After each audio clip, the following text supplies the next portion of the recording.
I travelled to Macau for my first ever karting race in Asia, and I won it. But I had to learn a new track in just a few days. Drive a chassis I last raced with 5 years ago and race with a new team.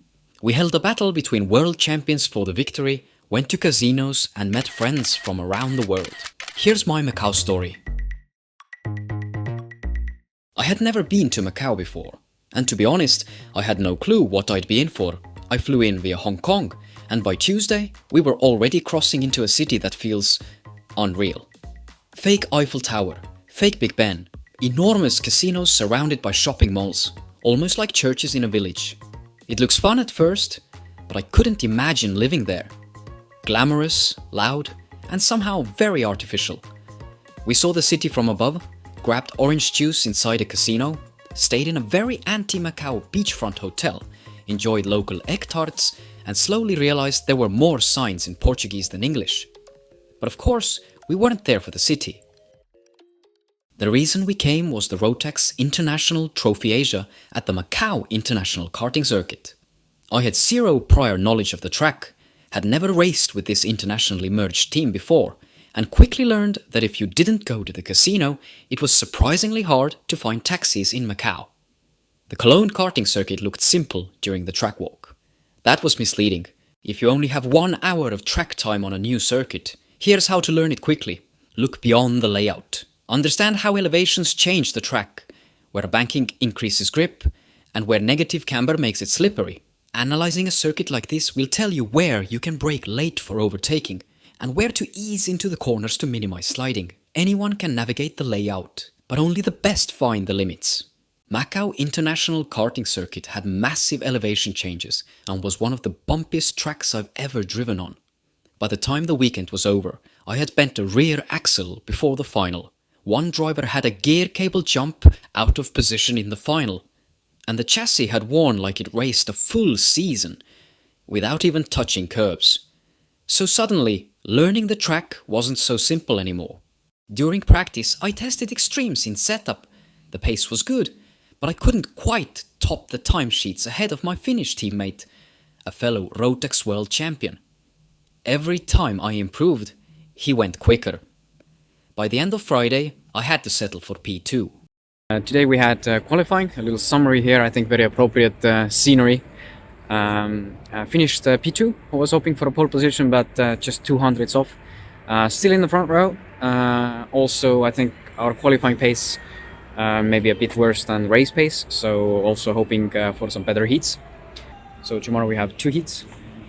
Important to get a good start and hopefully keep up with P1 and then challenge him for the lead. So let's see how we end up after heats for super heat on Sunday. Saturday brought changes. The sun came out, temperatures rose by 10 degrees, and the timetable changed.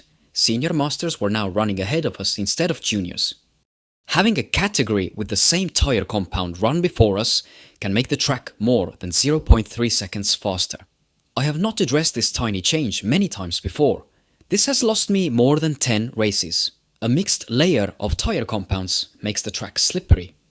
To enhance tyre temps and grip levels, we bump tyre pressures higher. I used my tyre pressure tool to have no second doubts and get back to my driving. Visit kartletics.com or use the link in the description to solve this problem once and for all. The strength of my setup really showed in warmer conditions.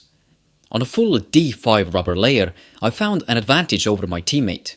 I set fastest laps at near qualifying pace in both heat races, and one heat won.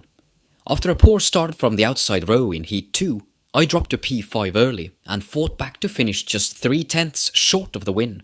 We ended the day on equal points, but due to qualifying practice, I stayed on the outside row for Sunday's superheat. Sunday was even warmer, longer races, and juniors once more racing just before us. I slept well and felt very confident, ready to battle for victory. I exited the first corner in P3 and moved up to second by lap 2. The chase for P1 began. I knew the winner of this race would start from pole for the final, so there were no second guesses. With 6 laps to go, I took the lead. I held him off for a few corners and crossed the line just half a second ahead. For once I could start the race from pole position. After chatting with Henry about how we hadn't tested new tyres in such warm conditions before, I launched well from P1. After a few laps, it was once again a battle between teammates. The kart wasn't quite there yet, or I could feel it sliding on entry. The gap shrank to a few tenths. From lap 5 onward, everything came together. Within 15 laps, I built a 2.1 second gap, set the fastest lap, and drove away. It's the end of the long race week here in Macau, and I didn't have time to vlog yesterday, so after heats I was P2. Today for the super heats had to start from P2 again, and we were on equal points with the first, but in super heat I managed to win. Was a bit tough, fell to P3 in the start, but then fought back and overtook and secured the victory, which also secured me the pole position for the final. And the final, yeah, was lights to flag victory. Was a little bit stressful in the beginning because my tires didn't come on as quickly, and after lap 5, I was just about with a small gap. But then when I got the tires in the right working temperature, then I just kept pulling and won the race. It was my first ever race in Asia. I had only won one race in the last 18 months. And now I was the Macau Kart Grand Prix winner at the Rotax International Trophy Asia. My crazy Taiwanese friend had organized everything so we could focus purely on racing. Team Roger Young finished first, second, third in DD2 and also won Rotax Junior on track.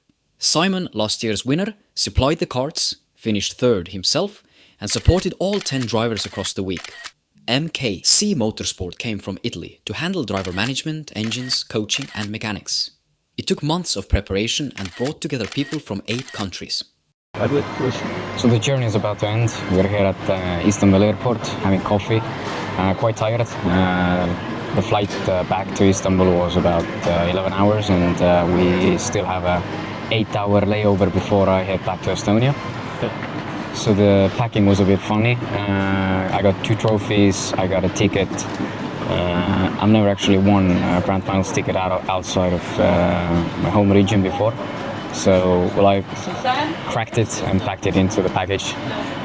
Also disassembled one of the trophies so it fits well into the trunk. And yeah, I guess it will be some handiwork to put it back together.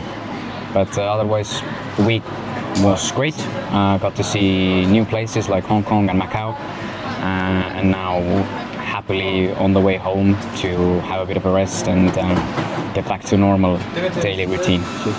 Subscribe to see what we take on next, and check out how I helped Kenny score his first win in just 48 hours.